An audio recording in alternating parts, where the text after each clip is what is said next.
The day had been tiring and my mind was pleasantly contemplating a cup of tea, a shower, and an evening meal as I drove the last few miles to the hotel.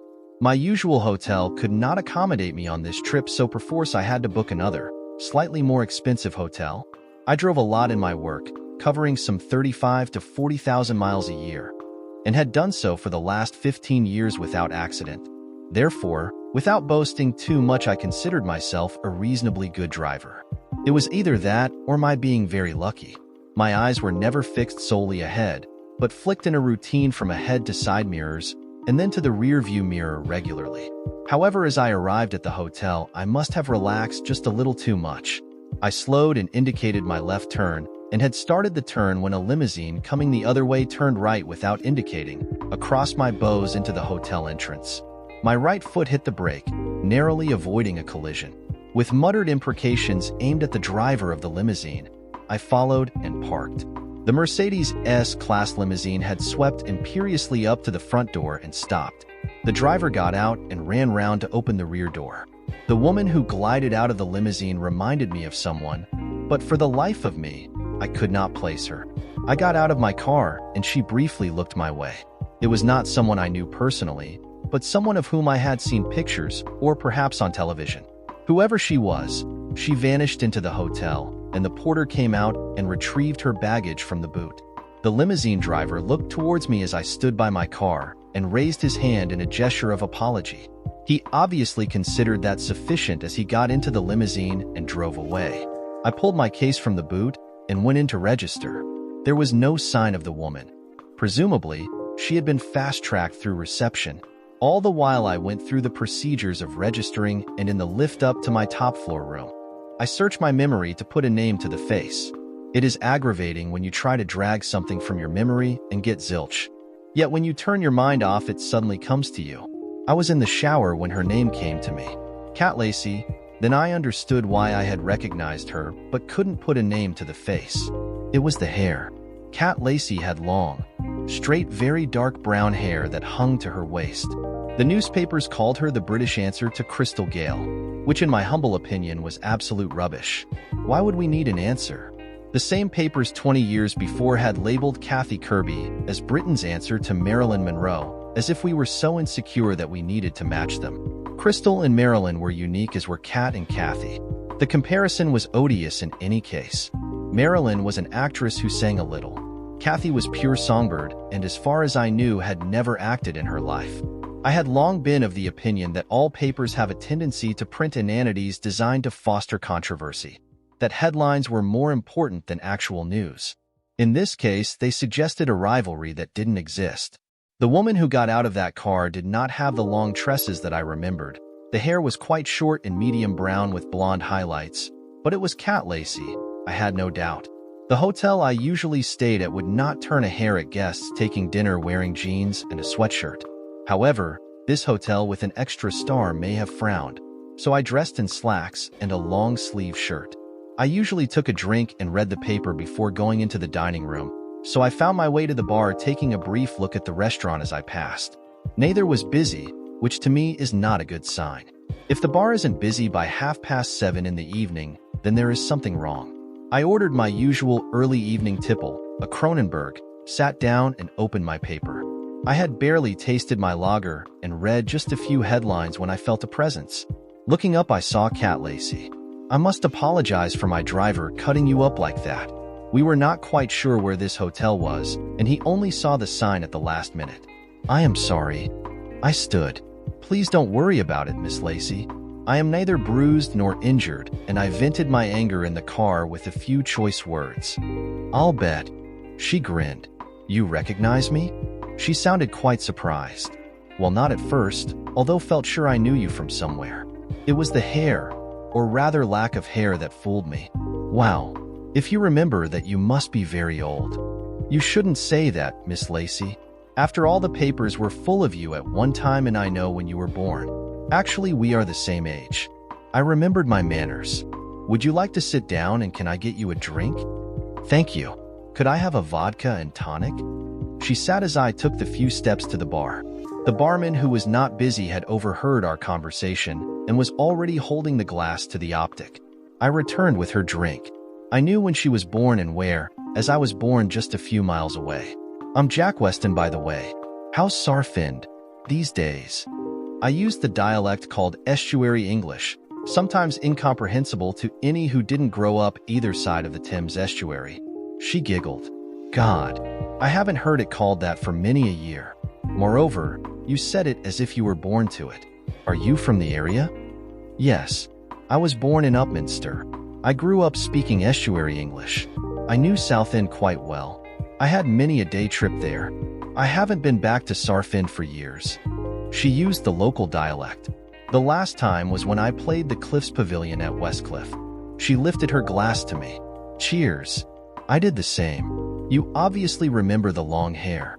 I had it cut years ago. It took hours to keep it in good condition. So when I perform now, it is a wig. She laughed. Please keep that secret. I crossed my heart but didn't hope to die. What do you remember about Southend? I thought for a moment. Lots of things, really. The pier, of course. Southend boasted that its pier was the longest in the world. Or was it just the longest in Britain? I can never remember. And that vast expanse of sticky gray mud when the tide went out. I always thought that calling it Southend-on-Sea was a little bit of adventurous advertising. It's really the Thames estuary. Everyone remembers the Kersal and that Big Dipper. What did they call it? Miss Lacey was just about to remind me when it came to me. We said together, the Scenic Railway. She laughed and I grinned and then went on. I particularly remember that racing track just to the east of the pier. The cars never went faster than 15 miles an hour, but to an 8-year-old that was fast. I loved them. I always thought I was so good that I could easily be a racing driver. The dreams of childhood. What else do I remember? Oh yes. My first kiss with a girl was at the halfway shelter on the pier. It should be emblazoned on my memory, but I can't even remember her name now. Miss Lacey laughed delightedly. Snap. So was my first kiss with a boy. In the halfway shelter, and I can't remember his name either. Wouldn't it be funny if it was us and neither of us can remember? She examined my face closely. No, I don't think it was you. If it was, I am sure I would have remembered. Miss Lacey, I am going to eat in the restaurant. Would you care to join me? She took a moment to think about it. Yes, I think I would like that, so long as you call me Cat. Cat, shall we go now? The headwaiter seemed to have little to do. There were only a dozen or so diners in a restaurant that could easily accommodate more than 6 times that number. He led us to a table in the window looking over the gardens. Her first question after we sat down was understandable. Are you a married man, Jack? I was. I am divorced. Were you naughty?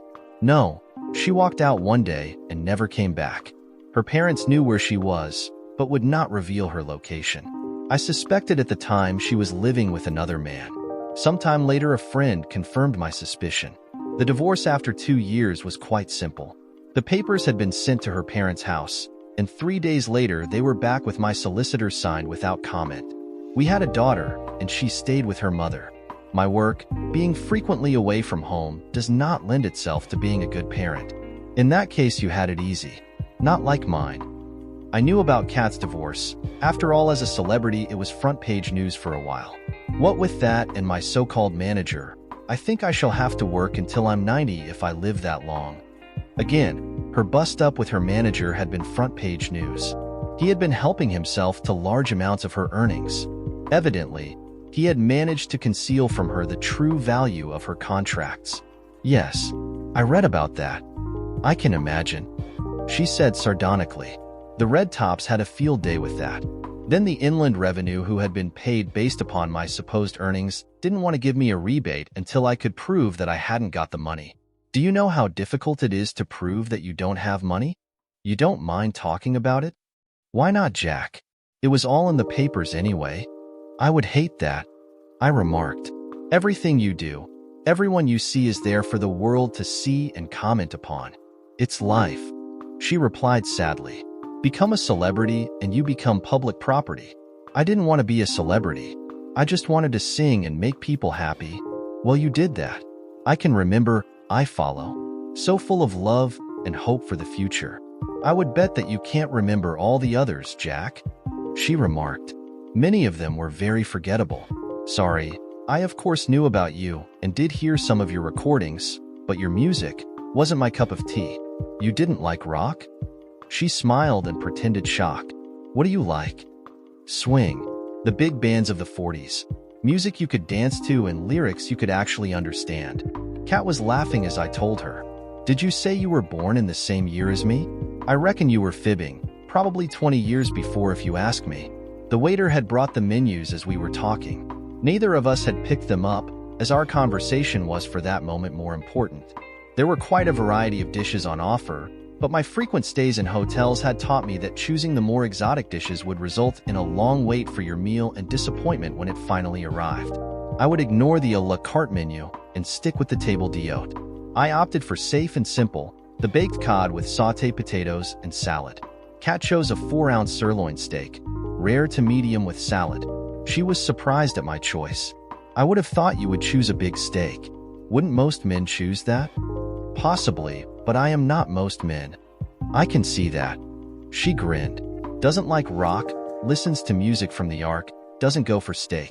Boy, you are unusual. You are being too harsh in your judgment. It's not that I don't like rock. I prefer other music, good music that happens to be from a time not too distant relatively. I do like steak. I also like fish. Should you eat the same dish for every meal? It would soon become boring and then dislike would set in. In terms of being unusual, I would prefer to call myself independent. I was teasing you, Jack. However, I agree about independent. I wish I could have been, and then I wouldn't be singing in the same style and the same songs all the time. You Know I Follow was the only time I recorded a ballad. I would have liked to do more, but my manager reckoned that rock was better for me. I have always thought that your voice was better than many others. Some of the cover versions couldn't hit those notes so clearly and with perfect tone as you did, Kate. Why, thank you, Jack. That's good to know. She smiled a secret smile. You were almost correct on my name as well. Oh, I'm sorry I called you Kate, not Kat. Actually, you were closer to the truth than you thought. My real name is Caitlin Lane. My family and my friends called me Kate, with a C, when I was growing up. I was persuaded to change my name to Kat when I started recording. The thieving ratbag of a manager I had thought it was more hip and catchy for a rock performer, and he thought Lacey would suggest racy. I liked Kate though, and as it seems we are becoming friends, please do carry on calling me Kate. Jake. She emphasized, Jake? She giggled and I laughed. Touché. Our meals arrived, and for a while our conversation became stilted as we turned our attention to eating. The meal was all that I had expected. The baked cod was dry, and the sauté potatoes quite oily. The salad was the best thing on the plate. Kate pushed the steak around her plate and eventually left the majority on the side. Overdone. She snarled. We sat back with coffee, probably the highlight of the meal. So what do you do for a living, Jack? I'm a textile agent. I represent a number of continental mills and offer their fabrics to manufacturers in this country. I also get involved in court cases as an expert witness. What sort of fabrics? Upholstery fabrics. How do you get to be an expert witness? A lifetime spent in the trade. When I started, my employer at the time sent me to visit mills in this country and on the continent to learn. I also took college courses on textile technology. Being a witness came about by accident. I helped a customer in the small claims court. The stipendiary magistrate was also a barrister. He remembered me and asked me to appear in a case he was defending. My evidence seemed to help, and he put other barristers in touch. It only happens about 3 times a year on average. You get paid for it? Yes. It is quite remunerative. Your employer lets you keep that? I am self-employed, so I keep it. Apart from the inland revenue, of course. Of course. They are always there to dip into your pocket. And are you happy with your life, Jack? I thought for a moment. Content is the word I would use. But not happy? Being content does not automatically exclude happiness. Happiness is not a constant. It is a tide ebbing and flowing. So what would you need for happiness to be constant? I don't know. When it visits me, I shall recognize it. She laughed. Well, when you do recognize it, would you tell me? We left the table and walked slowly, still chatting, to the reception area. Would you like another drink, Kate? I asked. I would, but I have to get some shut-eye. I have got to be at the theater early tomorrow for sound checks and rehearsal, so I would be wise to say thank you. But no thank you. She took a couple of steps up the stairs, then turned to me. Will you hear tomorrow evening, Jack? Yes. Will you come to the show tomorrow night? I may be able to change your view of rock music. I will enjoy that. Well, at least the challenge. Go to the box office. I'll arrange a complimentary ticket for you. Sure, Kate. Thank you for the evening, Jack. It's a long time since I had a good conversation with a man, without fending off seemingly tin hands. Thanks for being a gentleman. Good night. I had enjoyed the evening with Kate. She was easy to talk with beside the obvious fact that she was a lovely woman. The pictures of her in her early stardom inspired lust in all young men, and presumably some women. She had matured well. The bone structure was still there, but life and troubles had added a line or two to her face, which enhanced rather than detracted from her beauty. She had managed to keep the wonderful figure of her youth. That spoke of either good genes or frequent exercise. When you see those stick-thin, anorexic models in the fashion pages, Kate would remind you of how a real woman should look. The right weight for her height, curvy in the right places, and definitely huggable. The theater had evolved from the large, single auditorium style of the 40s. It had adapted to offer two auditoriums, one used almost exclusively for bingo. The other, smaller, was a venue for live music. My complimentary ticket, courtesy of Kate, was a very comfortable seat quite close to the stage. The stage itself was not high, being more like a platform raised some 2.5 feet off the floor. The auditorium ascended from front to back, ensuring that the audience, wherever they sat, could hear well and had a good view. I liked it, as it brought the performer and the audience into a more intimate encounter. Kate seemed to like it as well. She performed enthusiastically, the long dark hair swishing around as her act was quite energetic, and between sets she would chat with the audience. She looked, found me, and waved. I of course blushed at being singled out in such a fashion. I enjoyed the evening. After all, live music was always exhilarating, although the style was not to my taste. The band was good, as the musicians would use different instruments to suit the style of the song with equal facility. Kate sang her most popular songs and finished the evening singing I Follow. I left the theater having spent a good evening. Finding my car in the car park, I opted to wait patiently as the other cars queued to get out. I supposed it was serendipity that as I eventually left the car park, I found the reason for the long wait. There had been a collision, and one of the cars was the Mercedes that Kate used. The damage to the car's front was quite extensive, and being a Mercedes, I would imagine quite expensive as well. The driver was standing forlornly, presumably contemplating the trouble that was coming his way from his employer. I was driving slowly past when I noticed Kate still sitting in the back. I stopped, uncaring that I was now the cause of another holdup. I spoke to her driver. How is Miss Lacey getting back to her hotel? They are trying to find another car for her, but it's going to take some time. I'm staying at the Liso Hotel. Could I take her? He looked dubious. After all, I could be anyone. Nonetheless, he opened the door and spoke to Kate. She looked across and recognized me. Her smile was instantaneous, and she shuffled across and got out. The driver opened the passenger door on my car, and she slid in. Thanks for this, Jack. They reckoned there wouldn't be another car for at least an hour. Not a problem. After all, we are both going to the same place. I owe you, Jack. Not at all. You arranged for a good seat for me. One good turn deserves another. She turned sideways in the seat and looked at me. Okay, here's the big question. Did you enjoy the show, and have I converted you to rock? Yes and no. Yes, I enjoyed the show, but conversion? Sorry, I don't think so. However, I will go back to something I said yesterday evening. Your voice is brilliant. Your range is fantastic, and I think you could sing so many different styles. I would love to hear you singing Cole Porter's song, You Do Something to Me. If I asked my musicians to play that, they would walk out on me.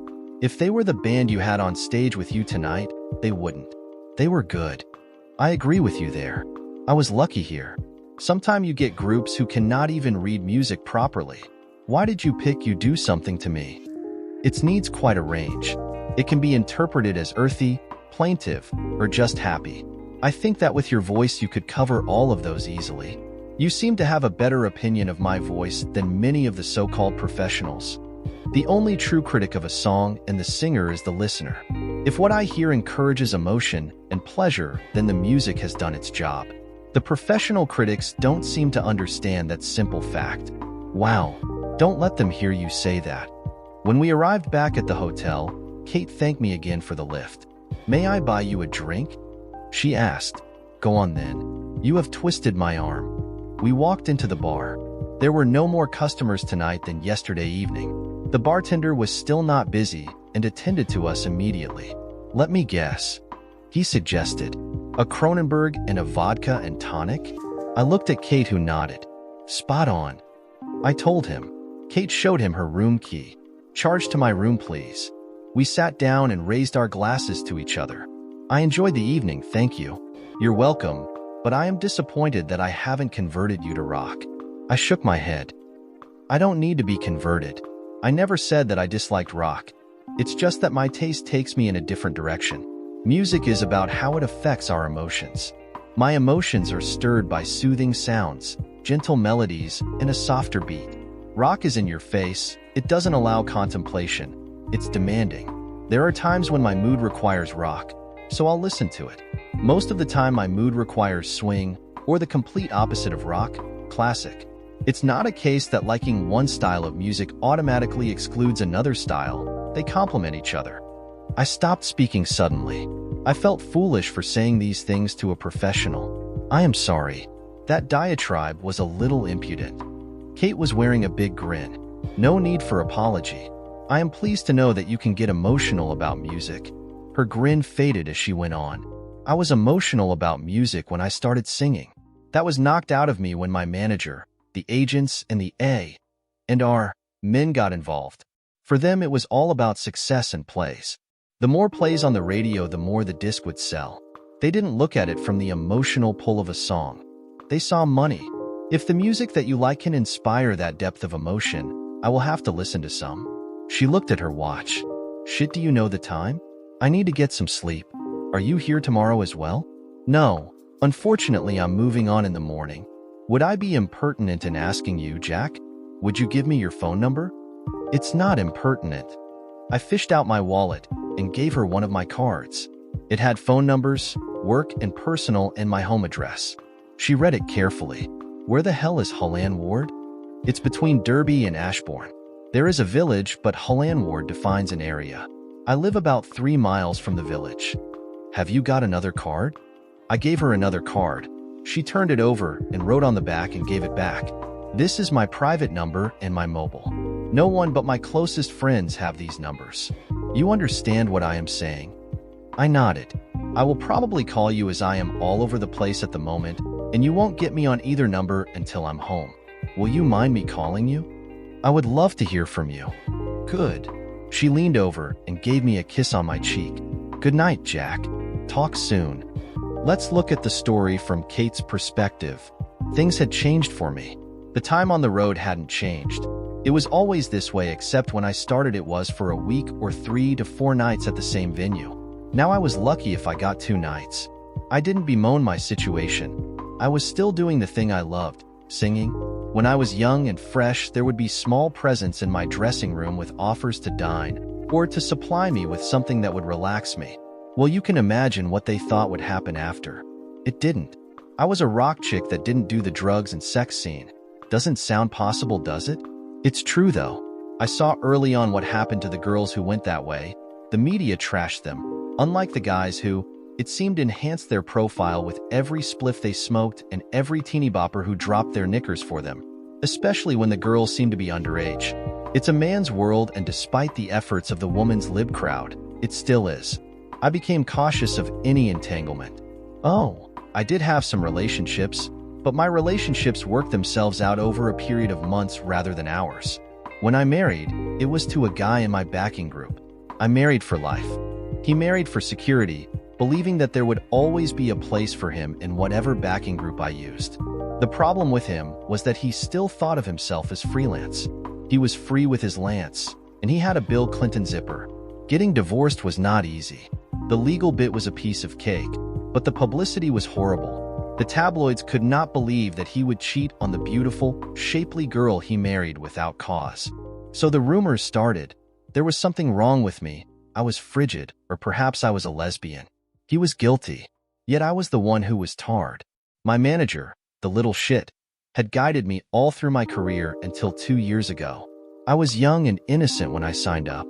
He molded my appearance, introduced me to the right A&R men, chose what songs I would sing, looked over the contracts and showed me the dotted line where I signed.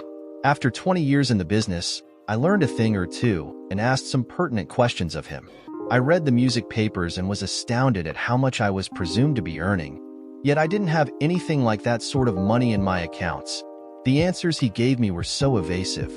I knew there was something wrong. Therefore, I went looking and found an unbiased accountant who specialized in investigating money trails. He delved for a couple of months and then laid it all out for me. Money was being siphoned off from all my contracts and was split between my manager and whatever agent was involved in the deal of that time. The returns to the inland revenue that my manager's chosen accountant filed on my behalf were nothing like the value of the contracts. The revenue came sniffing looking to recover tax unpaid from me. It was only after the court case that they backed off, understanding that I had been the victim and that I had never received the full amount of my contracts. If my manager had revealed where he had stashed the money he stole from me, his sentence would have been lighter, but for reasons unknowable, he stayed tight-lipped. After all these bumps in the road, I had made it a rule that I would never make a quick decision. I would look at things and then think. Then I would think some more. So becoming friends with Jack so quickly was well out of character for me. Most men would have been incandescent at being cut up like that, but Jack just sort of shrugged his shoulders and offered me a drink. Usually I would make an excuse and leave at that point, but Jack had this aura of non-threatening composure. Therefore, I sat down. Then when he asked me about Sarfind, I relaxed totally. It was great talking about our pasts as if we were old friends. Later, when we moved on to music, I was in there battling for my style. He didn't get upset when I as near as damn it called him an old fogey. He smiled and countered my words. He didn't demolish my arguments, he just got me to view music in a slightly different way. When he talked about what music meant to him, I felt ashamed of myself. He was describing how I felt about music when I was in my teens. Somewhere along the way, I had lost that ideal. Could I ever get it back? As we talked, I got this impression of a genuine, self-contained man. A guy who would accept people for what they were and find interest in their ideas and ambitions. He didn't have to throw his weight around or brag of his success to impress people. In fact, I believe that he didn't care if people thought him successful or not. He was what he was. Others may view wealth as the criteria of a man. Jack didn't. His criteria lay elsewhere. I was disappointed when I found that Jack was leaving the next morning, as I was looking forward to another evening of talking with him. It would be talking. Somehow I knew that he wouldn't be making any moves on me until I gave him the signal that it would be acceptable. He was intuitive, one of the few men who could recognize the signal, one of many gestures that women use to indicate their interest in a man. Jack would not assume, he would wait for a signal. Even then he wouldn't pounce. Instead, he would take it gently. Why did I think that? He came across to me as one who didn't play around, a gentleman who would always respect my limits. That was why I asked for his number, just because it would be great to talk with him again and for no other reason. When guys asked me for my number, I would usually tell them there was little point as I was so rarely there. So I would ask for their number, and if they wouldn't give me a home number, it was probably because there was a wife who could answer the phone. It was a simple test, but effective. Jack had no problem about giving me his home number. My vibes told me he wouldn't. Strangely, as we said goodnight, I had a moment of sadness. I wanted to go on talking with this man, something that had rarely happened to me. Let's look at the story from Jack's perspective. The next few days were very busy for me. I traveled from the southwest, where I had met Kate, to High Wycombe and then northwards to Long Eaton. Long Eaton was the happy hunting ground for me, as there were more manufacturers of quality upholstery in that place within 3 or 4 miles of each other than anywhere else in the United Kingdom. If that wasn't enough, it was close enough to my home that I didn't have to suffer the dubious delights of hotel accommodation. I could drive there from my home in 40 minutes. I wondered if I would ever hear from Kate. There were so many reasons for her not calling. The disparity of our lives, for one. We both traveled a lot. In fact, I spent just as much time away from home as actually living there. Kate, from what I knew, would rarely be at her home. She was probably more of an itinerant than I. Moreover, she worked mostly in the evenings.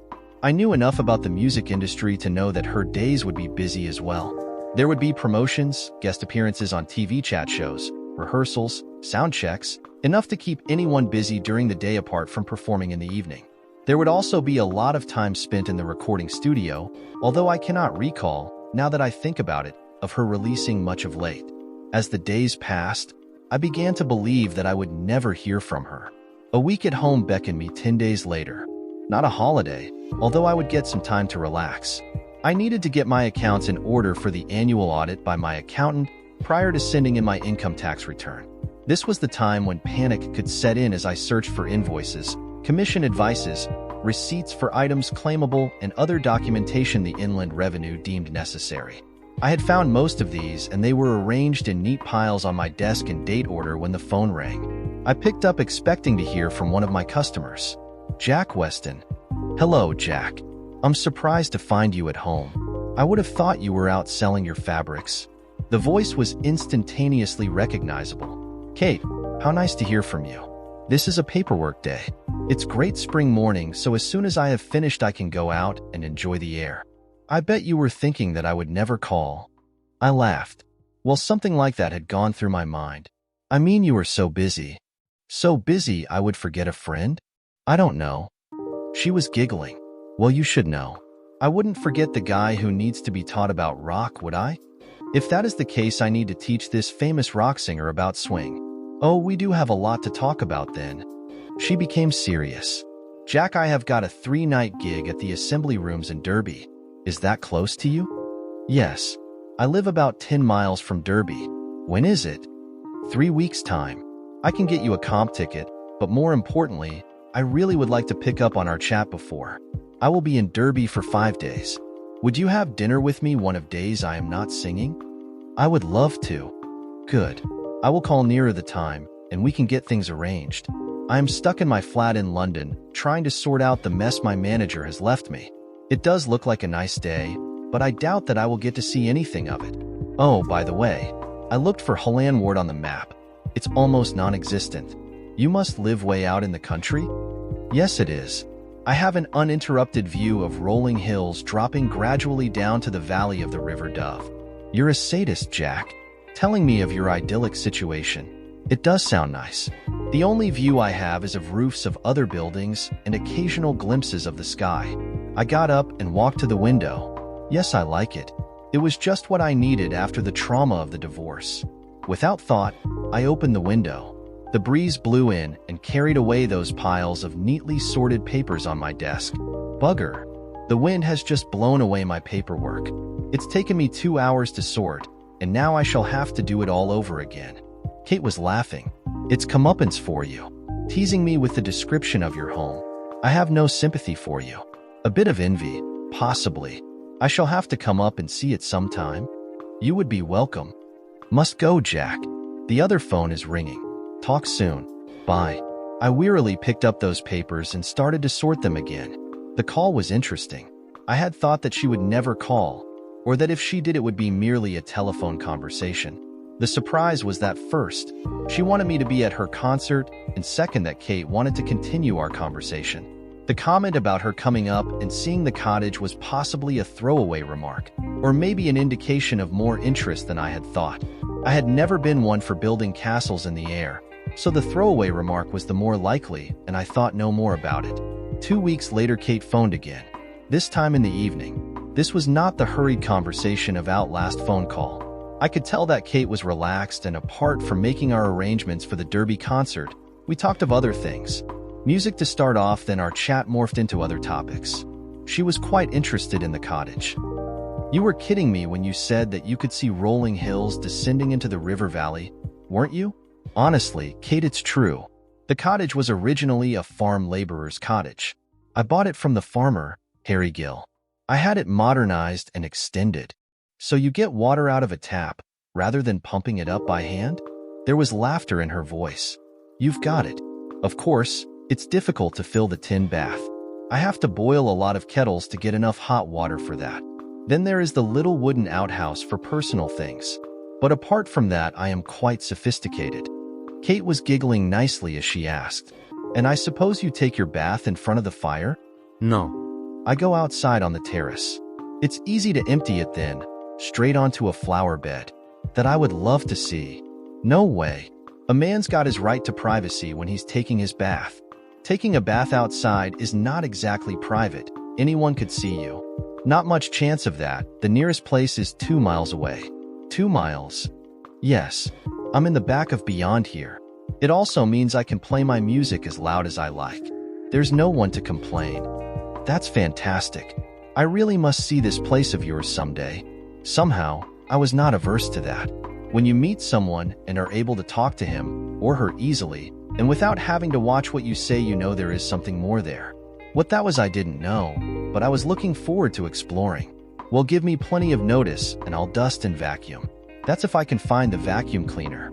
I know it's around somewhere. I'm sure I saw it about 6 months ago. Kate started laughing. That's cheered me up, Jack, to know that you were useless at something. You should get a cleaning lady in. I did, but she kept getting lost on the way here, so I gave up in the end. Is it that difficult to find then? Not really. I make a joke about it.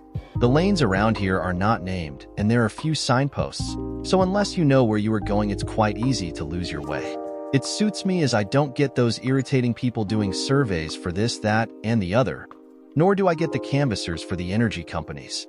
I don't get those either, but in my case, it's because they can't get past the porter in the entrance lobby. Intimidating, is he? I should say so. 6'4" of ex-Royal Marine. He's lovely really, but the canvassers who come through the door get his "I don't take crap from anybody" look, turn round and leave quickly. The sign at my gate usually deters people. A sign? Kate asked. Yes. It says, "Beware of the bull." Is the bull dangerous? She asked through her laughter. Or is that some kind of self-advertisement? There isn't a bull. Harry Gill put it up for me.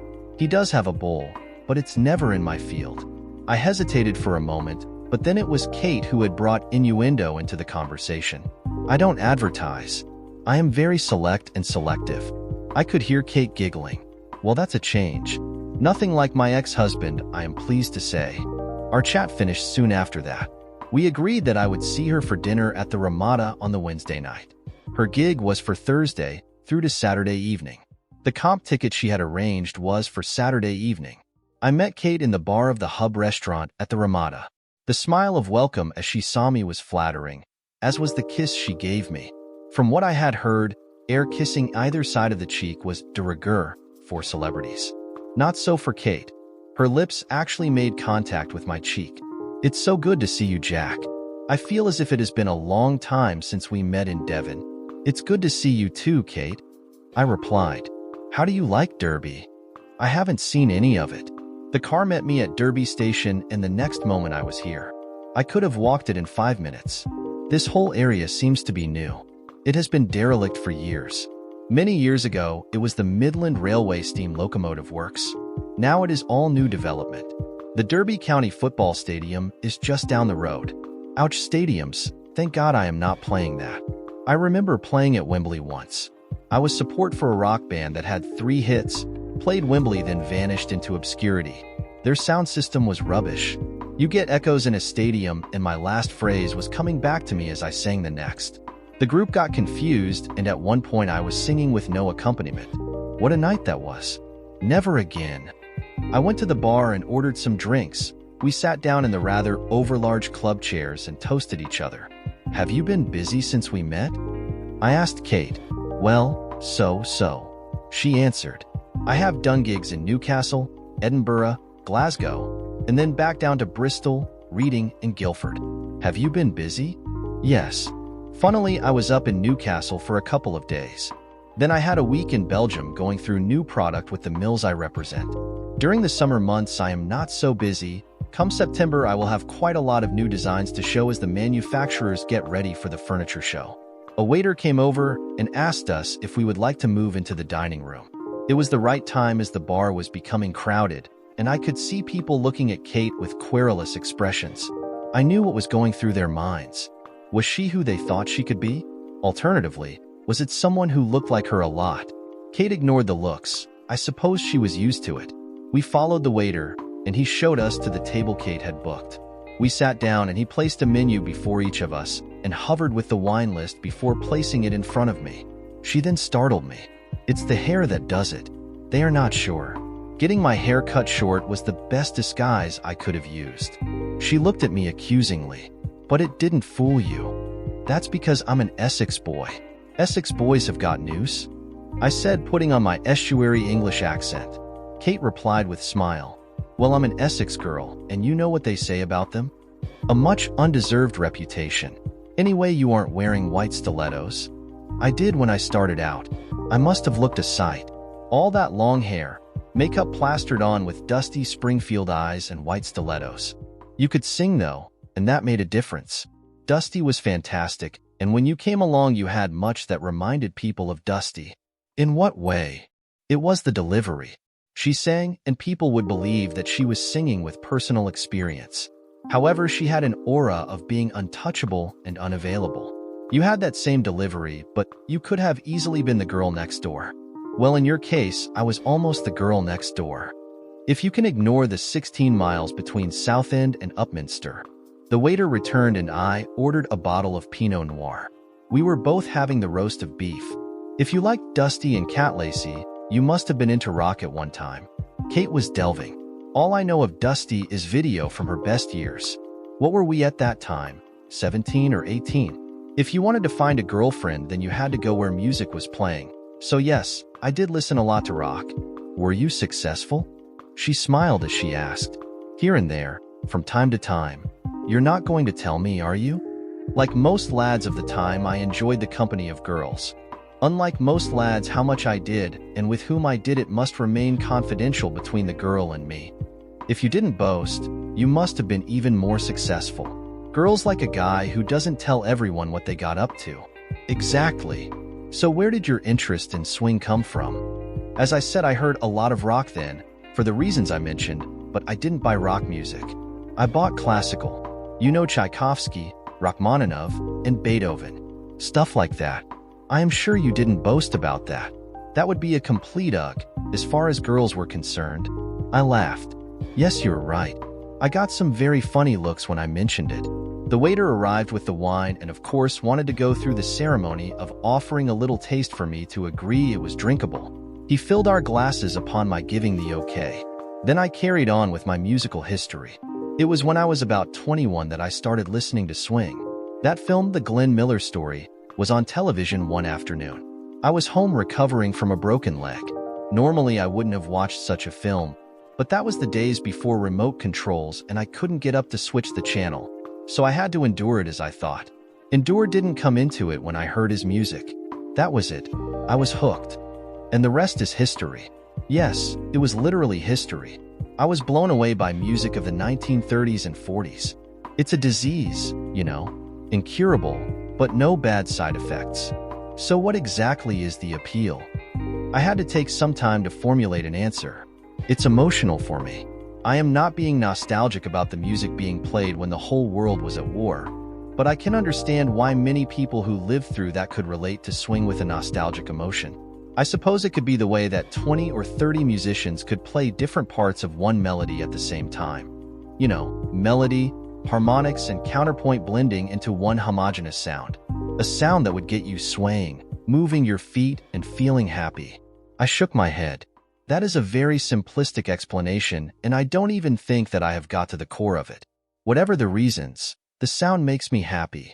20 or 30 musicians? Kate was shocked. How could they get that many together? That was an easy one. Back in the 30s, jobs were scarce, here and in the States.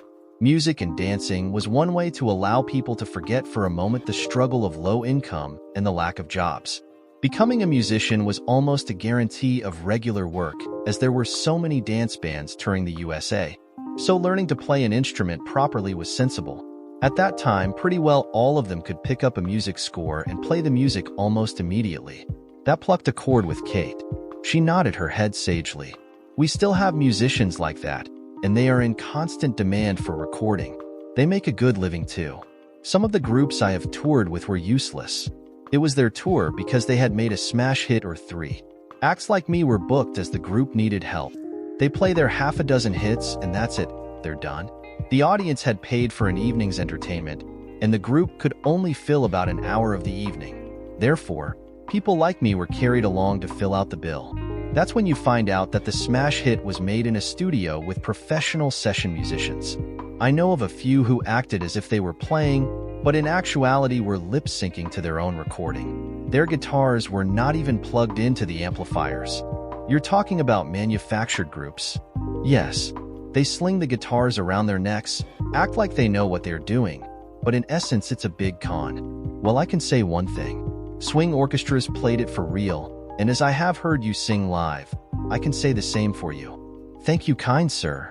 Kate grinned widely. I didn't taste too much of the meal. The conversation was far more stimulating. As I was leaving, Kate came out with me to the hotel entrance. I turned to thank her for the meal and the interesting evening, and then impulsively asked her when she was leaving Derby. Not until Monday. She told me. What are you doing Sunday? Nothing is organized. Would you like me to pick you up here? I can show you some of the Derbyshire dales and take you to see my primitive hovel? She smiled broadly. I would like that. Yes, please. I'll pick you up at 10, if that's okay. She nodded. 10 will be fine. Her hand went up and picked at the shoulder of my jacket. Just some fluff, she said in explanation. She then leaned forward and gave me a kiss on the cheek. See you Sunday. Well, I'll see you Saturday evening, but you won't probably be able to see me. I'll know you are there anyway. Let's look at the story from Kate's perspective. It was good for me in Derby. The Thursday gig was a little down on numbers, but Friday and Saturday made up for that. Saturday evening went really well and I sang my heart out. It could have been because Jack was in the audience, I don't know, but I really gave it everything. The audience responded. Their clapping and shouting for more went on for a long time. I came off stage, happy, wet with perspiration and quivering with the excitement of the gig. It was almost like the old days. I took a much-needed shower and dressed in my usual jeans and a sweatshirt. The wig was packed carefully along with my stage clothes. The dress I had worn that evening would go for dry cleaning, and the whole lot would magically appear at the next venue. Thanks to my assistant, Jackie, who had been with me for years. I intended to walk to the hotel, but the stage door manager shook his head. Not a good idea, Miss Lacey. Best I get you a taxi. I understood why when traveling in the taxi. There were quite a few groups of young men along the way, carrying bottles of booze with them, shouting and yelling. Back at the hotel, I went straight to my room, poured 3 fingers of vodka, added tonic, and lay down on the bed. My mind turned to the morrow. I was looking forward to the day, a day of not being Cat Lacey, but being Caitlin Lane for a day with a rather nice guy, whose company I really enjoyed. I blushed as I remembered picking a small piece of fluff from his jacket. There wasn't any fluff there. It was just me telling Jack that I would like to get closer. I wondered if he caught the signal. I surprised myself when I did that. It just came unexpectedly. Afterwards, I realized that I wanted to give Jack a signal. It didn't mean that I wanted to jump into bed with him. Well, not yet. It was more my saying, let's keep this going. I like you and I think you like me. Let's see where it goes. As usual after a gig, it took me some time to wind down and finally sleep. I awoke at 8 feeling refreshed. I phoned room service for coffee and scrambled eggs, then took a shower. Clothes for the day were easy and comfortable, and I was dressed when breakfast arrived. I didn't bother with the full makeup, just a little foundation and some lippy to emphasize my lips. The sun was shining, but there seemed to be a little bit of a breeze, so I got out a woolen wrap just in case. 9:55 found me out in front of the hotel enjoying the fresh air and waiting for Jack, certain that he would turn up on time. I was right, he was that sort of man, and he drove up on the dot of 10. I smiled and waited, knowing that he would want to come round and open the door for me. Bingo! He did just that. I brushed my lips on his cheek as I got in the car, and we were off. Now, Jack's story. You were fantastic last night. I told Kate the moment we drove off. Thank you, Jack. I could feel a buzz when I came out on stage, and that pushed me to give it everything I had. The group felt it as well and backed me brilliantly. The highlight for me was when you did the Diana Ross number, Chain Reaction. That was brilliant. I've always loved that song. My agent wanted me to cover that, but there were all sorts of copyright issues. The Bee Gees wrote it with Diana in mind, so I suspect they would be upset as well. They knew I wanted to do it, and Barry contacted me years ago saying that I could do it on stage, but not record it. That was nice of them. I replied drily. What gobsmacked me was how you managed to sound like Diana as well. I know I said you had a good range, but I didn't think it extended that far. So I can add mimic to my CV, replied Kate, laughing. I suppose I shall have to work on copying Dusty now to please you. No, Kate, you please me enough as it is. I said those words to mean musically, but there was another, unintended meaning. As I thought about it, I decided that I would let it stand and Kate could take it either way. My left hand was resting on the automatic selector, and Kate put her hand over mine, just for a moment. I understood how she had taken my comment and felt quite happy about it. Now Kate's prospect. I heard Jack's words and I felt warmth inside me. Men don't show their emotions with little touches and signals as women do, and they are quite reticent about declaring feelings. His words, although capable of another interpretation, told me that he understood the signal I sent him, and he in his way was telling me that we should go on and find out where this would lead us. Whatever the day would bring, for me it was a good day already. Meanwhile, Jack took the A6 out of Derby, and shortly after we passed through Belper we were in the Derwent Valley heading into the Peak District. The hills at first were soft and gentle. Agriculture had claimed much of them, but as we came nearer to Critch and Matlock Bath they took on their true nature. Tall crags intersected by steep-sided valleys, the road becoming a switchback with frequent bends. Matlock Bath was interesting as it nestled into a gorge cut by the river. The cable cars taking tourists up to the heights swung in the breeze funneled by the steep sides of the gorge. I asked Kate if she wanted to stop and look around. I don't think so, Jack. I have a hankering for wild moorland and vistas. Okay, we will have to turn round and go back to Cromford, I replied. I did so and retraced just a mile or so to Cromford, passing Masson Mill on our left. That's impressive, Kate said. It was built by Richard Arkwright, the man who developed volume production of cotton yarn. I turned right at the traffic lights and we entered Cromford Village. Look to the left, I told her. She did. That's North Street, also built by Richard Arkwright, but for his workers. I am sure I have seen that on television, she exclaimed. You will have done. It's been used by a few production companies in their historical dramas. We started climbing the steep hill out of Cromford. Kate had noticed the road sign for Via Gellia. That's an odd name. It's a road, not a place. Named after the family that built the road. They owned lead mines around Wirksworth and built the road to bring the ore down for smelting at Cromford. Their name was Gell, and they claimed to be of Roman descent. So Via Gellia was a little bit of pomposity. There was another mill in that area, W. Hollins and Company. They produced a fabric of mixed cotton and merino wool. They called it Viella after Via Gellia. How the hell do you know all this? Kate said and laughed. Am I traveling with the brain of Britain? Not at all. I live in this area, and you just pick up things. I have an inquiring mind. We crested the hill, and I took a right turn. We were quite high, and the vista to our right was quite spectacular. Kate craned her neck this way and that, trying to take in the views. It gets better in a while, I told her. Better? She queried. How can it beat this? You'll see. I made another right turn, and shortly we joined the A5012. I could have taken this road in Cromford Village, but wanted to show Kate North Street on the way. The road twisted and turned, gradually climbing until we came out near Grangemouth and took the first view of the moor. The vistas were stunning, extending for miles, just occasionally punctuated by a hilly crag where harder rock had resisted the wind and rain that had smoothed the limestone. There was little traffic, so I slowed down, giving Kate as much time as she needed to take in the picture. Even so, we soon came to the junction with the A515, the main road from Buxton down to Ashbourne. Which way do you want to go, Kate? I asked. North to Buxton or south to Ashbourne? I've played Buxton, so south to Ashbourne, please. That's nearer to your hovel, isn't it? I grinned and turned left. The 515 is a good road, long straights with sweeping bends. In time past, I would drive the road like the devil, timing myself from Buxton to Ashbourne, cursing the quarry lorries that impeded my speeding. With hindsight, I know that I took too many risks to achieve a better time. The impetuosity of youth has cut short many a promising life. Now the Derbyshire Council has imposed a 50-mile-per-hour speed limit on the whole section.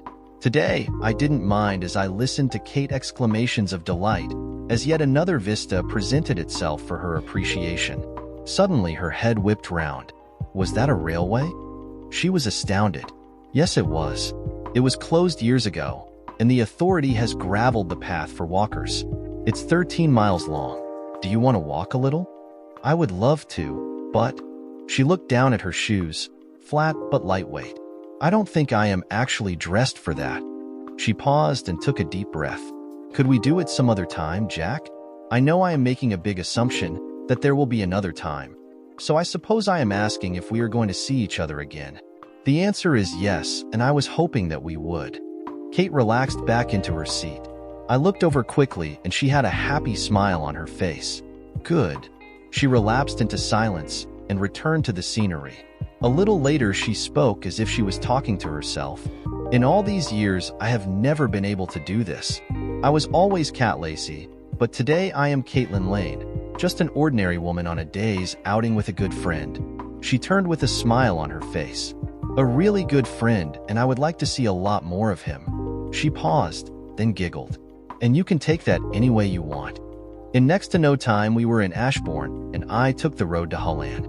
2 miles short of Holland, I turned right into a lane that was unsigned. How do people find their way round here without signs? Kate said in shocked voice. Well, the locals know their way, and it deters others if they don't have a good map. We locals are quite happy about that. Obviously. She laughed. I can see why you have a Range Rover. These lanes must become treacherous when it snows. The lane was quite narrow, and I didn't drive quickly even though I knew the lane like the back of my hand. There are others who don't know the lane, who drive too fast for safety. I took another right into a lane, which if possible was even narrower than the first. This lane meandered quite a lot, and it would be easy to lose your bearings with its twists and turns. After a mile or so, I made another right and rumbled over a cattle grid. Kate saw the sign, "Beware of the bull." Is this it?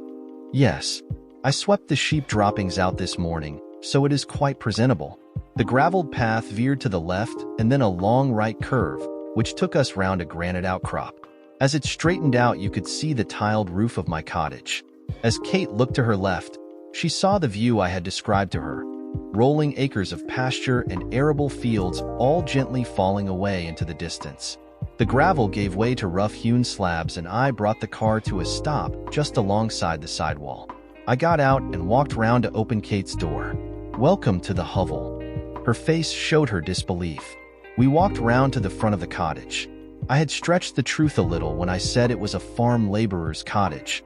It was at one time, but originally it had been the farmhouse. As such, it had outbuildings and a barn. When I bought the property, they were very dilapidated, but were still standing, which was important as I could rebuild them as part of the cottage living space. The old barn was high enough to incorporate a first floor, which became a bedroom and a bathroom. The ground floor became a large lounge, complete with hardwood floor and 2 large double-glazed patio windows. The actual cottage had a kitchen-cum-living room, bathroom, and 1 bedroom, which was modernized. Damp proofing had been installed in all the walls.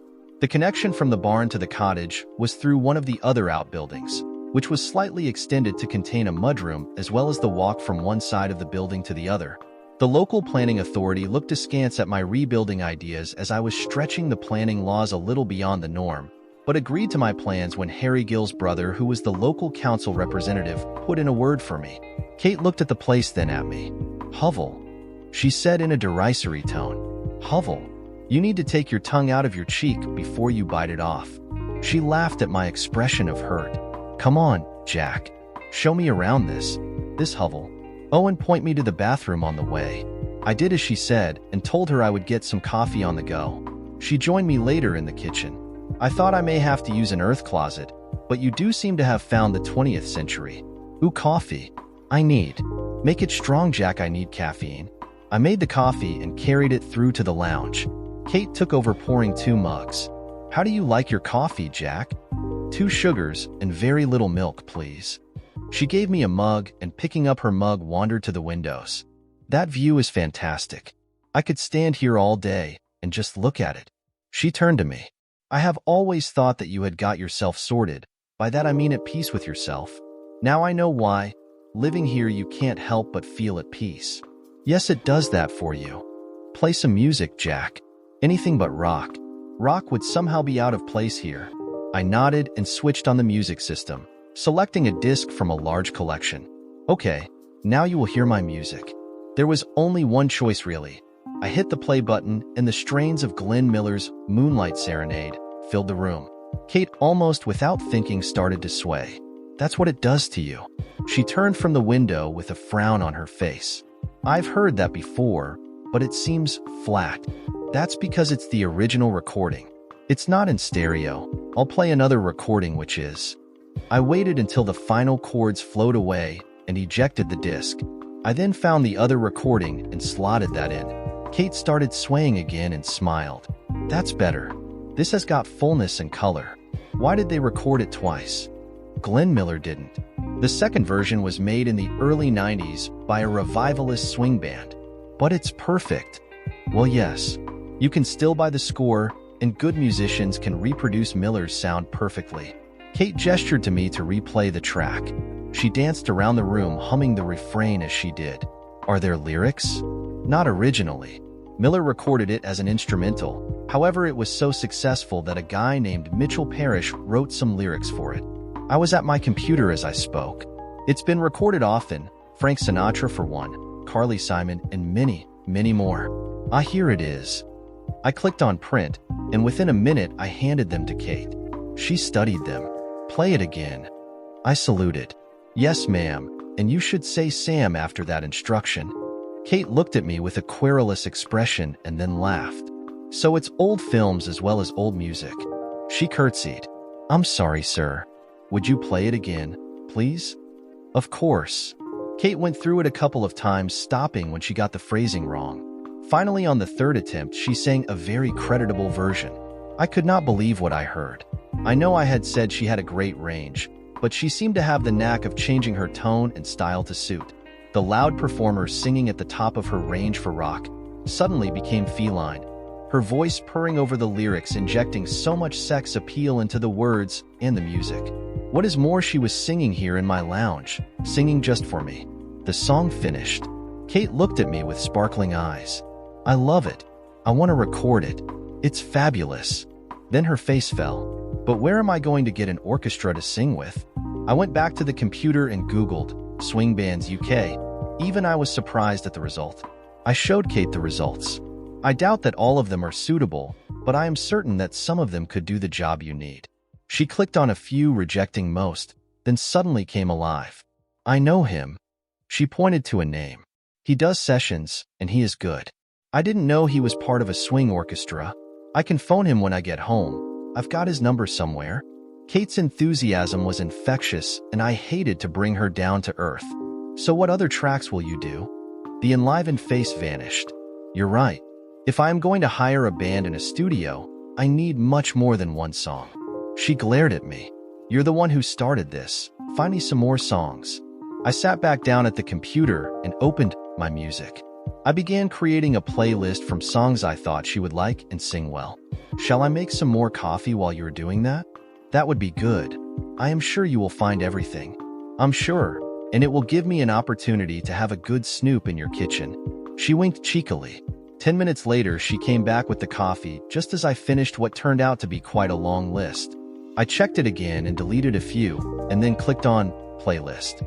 The first song was Moonlight Serenade, this time with lyrics sung by Frank Sinatra. Kate pulled a face when she heard his voice. I understood why. Sinatra was a superlative singer, but a horrible man. However, she listened carefully to his phrasing, which wasn't too different to hers. Then came Perfidia, and the list rolled on. I was writing down the titles of those she liked best, and added some that I thought would suit her voice well. I wasn't surprised that we ended with a good list of standards and some showstoppers. I was pleased when she gave the nod to After You've Gone, and You Made Me Love You. Also, You Do Something to Me. At the end, I sprang a surprise on her. This wasn't on the playlist, but I believe you could really do justice to this. I played Stardust. It has a very slow beat, but done well could be a showstopper. After she listened to it, she sat down. Jack, you seem to have far more confidence in my abilities than I. How could I sing that? Kate, you took to Moonlight, as if you were born to it. I'll print the lyrics and play an instrumental version of Stardust. Humor me. I think you can do it. I found the lyrics and printed them. I searched my music again and found the instrumental version of Stardust and played it. I'll leave you to get used to it. Just click on play again when you need to. In the meantime, I will go and get some lunch. It's cold salmon, potato salad, and a green salad. She told me. I sneaked a look in your fridge. She grinned cheekily. I told you I would have a good look around. I could hear the music and Kate's faltering attempts to get the phrasing right from where I was in the kitchen. And now the purple dusk of twilight time. The opening line doesn't seem to fit with the music at first. It's lingering on some words and passing quickly on others, which works. Kate kept playing again and again that first phrase until suddenly she got it. Having mastered that, she went on. It wasn't easy, but gradually she got through it. When I returned to the lounge carrying our lunch, she was doing well. She stopped when I came back and eyed me. You bugger. This is the most difficult song I have ever had. Exactly why so few singers will ever attempt it. However, from what I heard, you are getting it. When you are ready, I will play Nat King Cole's version. He was adjudged one of the masters at phrasing. Now come and eat while it's cold. Oh, do you fancy a glass of Chardonnay? Yes, please. I noticed that in the fridge as well and wondered when you were going to offer me a glass. I couldn't be too eager with wine. You may have thought I was trying to seduce you. No problem. I would only scream a little. She grinned. We ate the meal companionably, talking between bites and drinking the wine. The sun made its appearance about 2 o'clock. Up till then the sky had been high overcast but warm. With the sun warming the terrace, I opened the large windows. Having finished the food, we wandered out with our replenished glasses and enjoyed the warmth and light. Kate said, I could not think of a day that I had enjoyed so much for years. We reacted together as good friends, something that I hadn't known in a long, long time. Being in my business, you soon got used to the idea that friends were only there as long as you were regularly getting to the top of the charts. Slip a little and your friends started making excuses as to why they could not see you. It was comfortable to be with Jack, non-threatening. Apart from that little crack about seduction, he had never strayed into that area we both knew was on the horizon. I knew deep down that we would get there, and the idea of sharing a bed with him was a warm tingle deep inside me.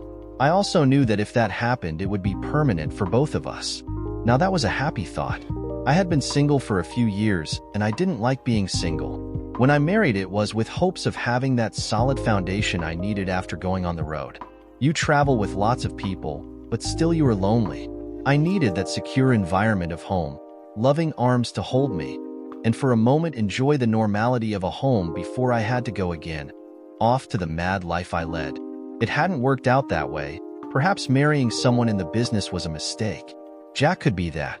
He was so secure in himself that he didn't need to keep proving it to others. The other thing I liked about him was his view of me, that I was better than just the rock chick I had been all these years. Listening to his music, I had to admit that he had a point. It was good, but I wouldn't admit that to him for some time. Trying out the songs was a challenge, especially Stardust, and funnily enough, I found some of that buzz and emotion for music that got me started in the first place. Songs and music to which my grandparents had danced. Jack had said they were timeless, and he was right. When we wandered out onto the terrace, I imagined myself living here. It was a happy picture.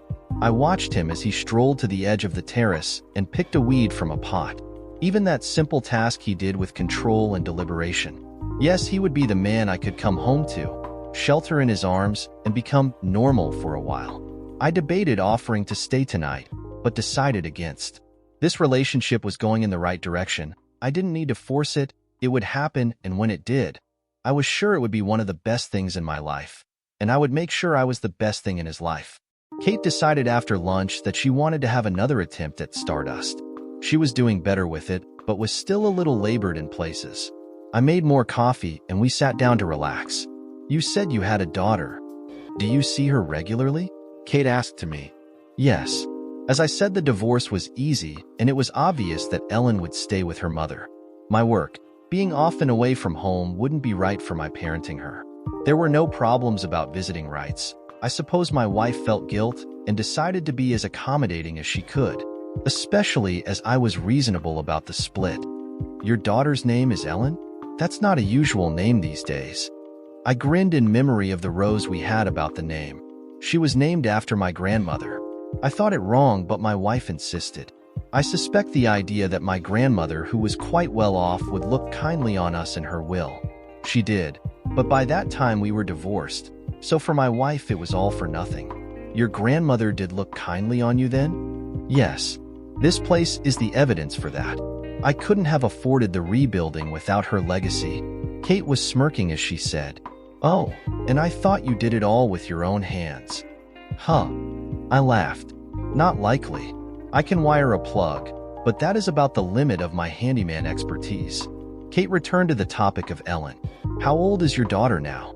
She is 19. She's at Durham University, studying for her BA. Will I meet her sometime?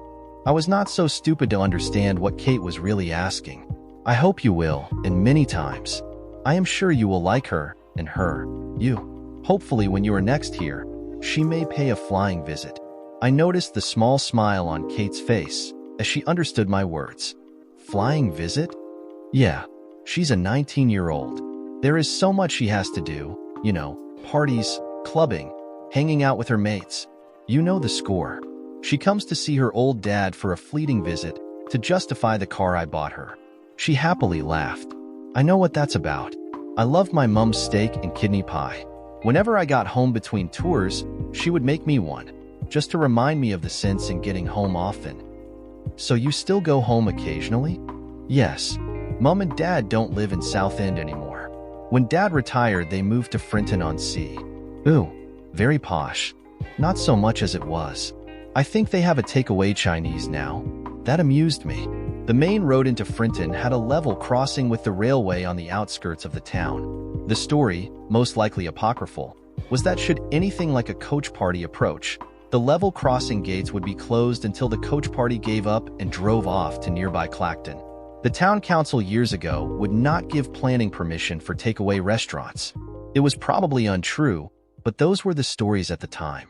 There was a time when Frinton was known for its aging population, and using the advertising of the time giving birth to the quip, Harwich for the continent, Frinton for the incontinent.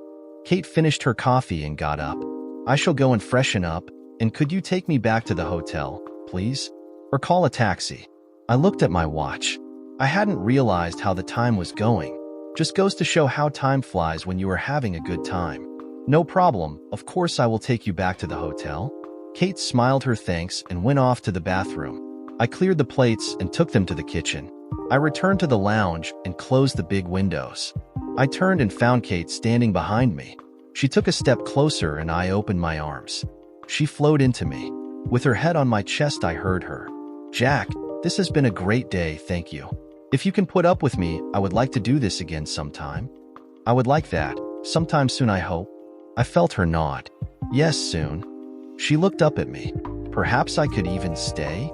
I would like that as well. She smiled and stretched her head upwards. I lowered my face and our lips joined, tentatively at first, then pressing harder.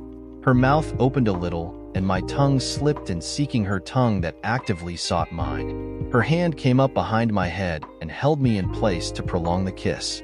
She pulled away with a smile, which became a cheeky grin. You certainly know how to kiss a girl. What else do you know? We will have to explore that together, sometime. I grinned. Soon. Now get me back to the hotel before I forget myself. We spoke on the phone quite regularly.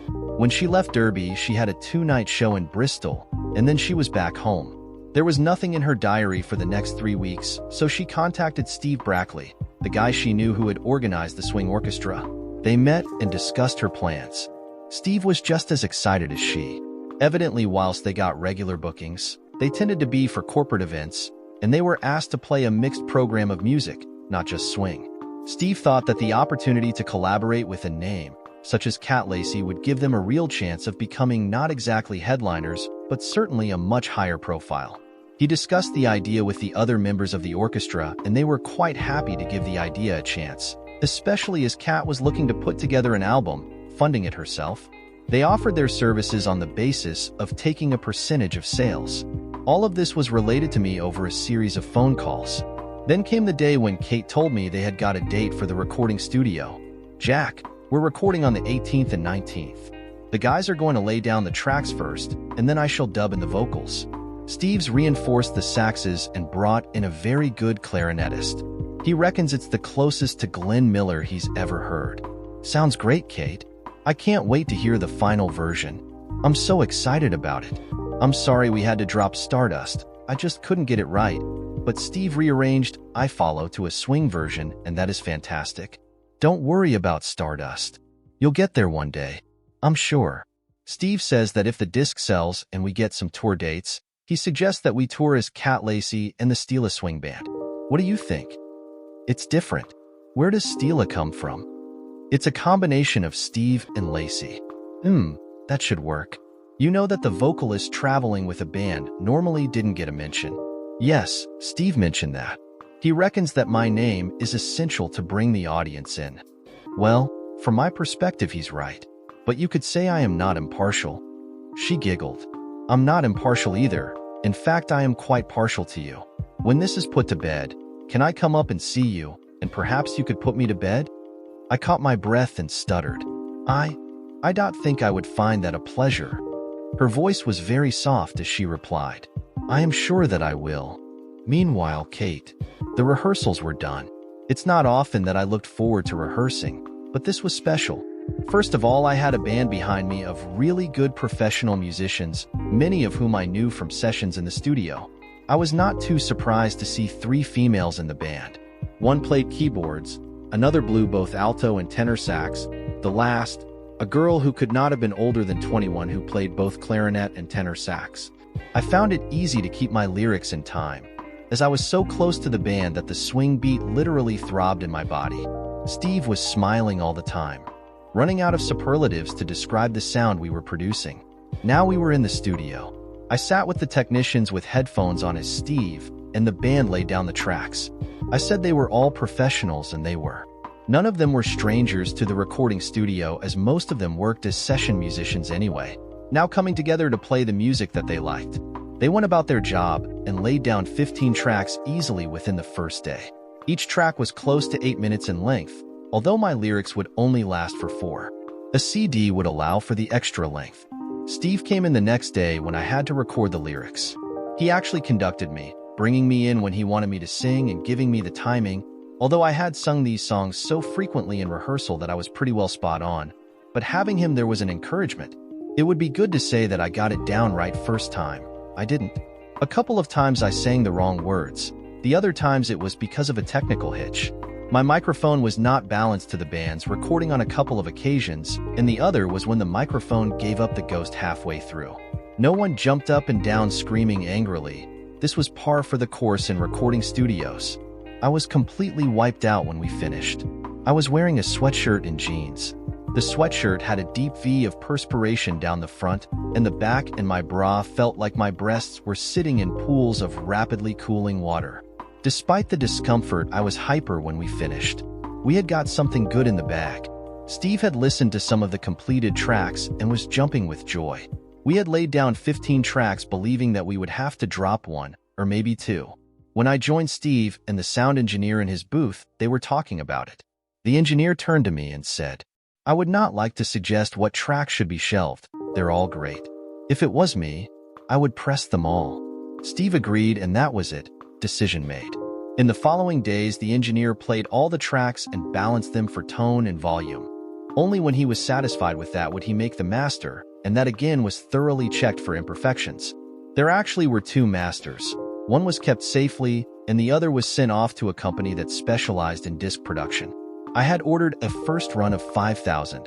So a glass master was made from the studio master, and it was the glass master that was used in the imprinting. Their in-house graphic designer produced the sleeve, and with Steve and my agreement they were printed. 3 weeks later the CDs were ready. Nearly 500 of the first pressing was sent off to broadcasters all over the country. Apart from the national broadcasters, there were many small local stations, and all received a copy of the disc. We couldn't keep track if they were played or when. However, when the phone rang and I was asked to do a phone interview, I knew that interest had stirred.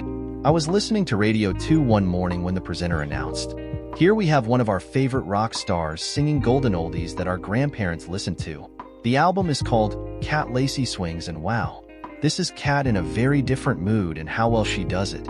Here's a track that everybody will know. The strains of Moonlight Serenade filled my room. I phoned Jack and held the phone close to the speaker.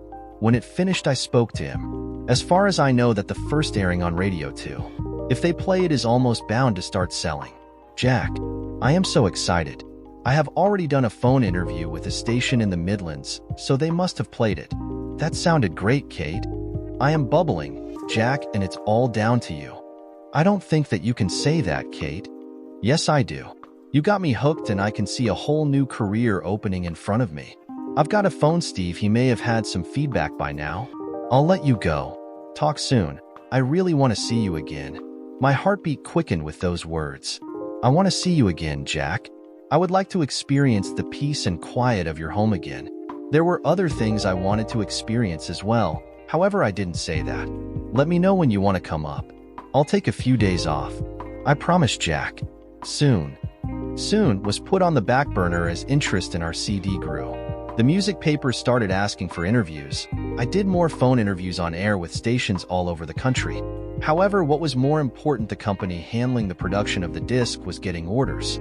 Okay, they were orders for 10 or 20 to start, but they were orders. They asked if I would want another pressing.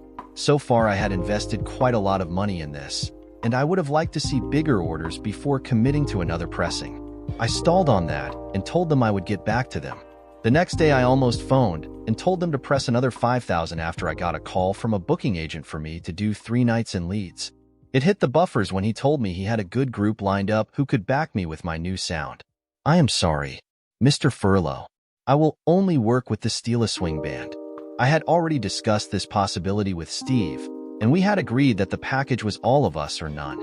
I see, Cat. He sounded a little upset. And what sort of money would you be asking? I prepared for the rejection.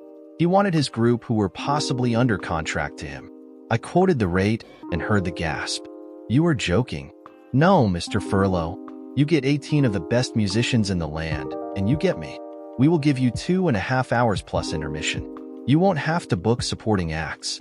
We will need 20 rooms at a nearby hotel, at least 3-star quality for 5 nights, and we will need the venue for the day before the first performance for rehearsal and sound checks. You're quite free with your demands. Mr. Furlow, the disc is being played on national and many local stations. There will be a sales stand as well, and I'll offer you a percentage of the sales. Your audience will get an evening of first-class music and entertainment. If you need to think it over, do so, but I will tell you that our diary is filling quite well. I'll get back to you in 24. Of course, I was busking. We didn't have any dates, and I had no way of knowing if the disc was getting plays as much as I suggested.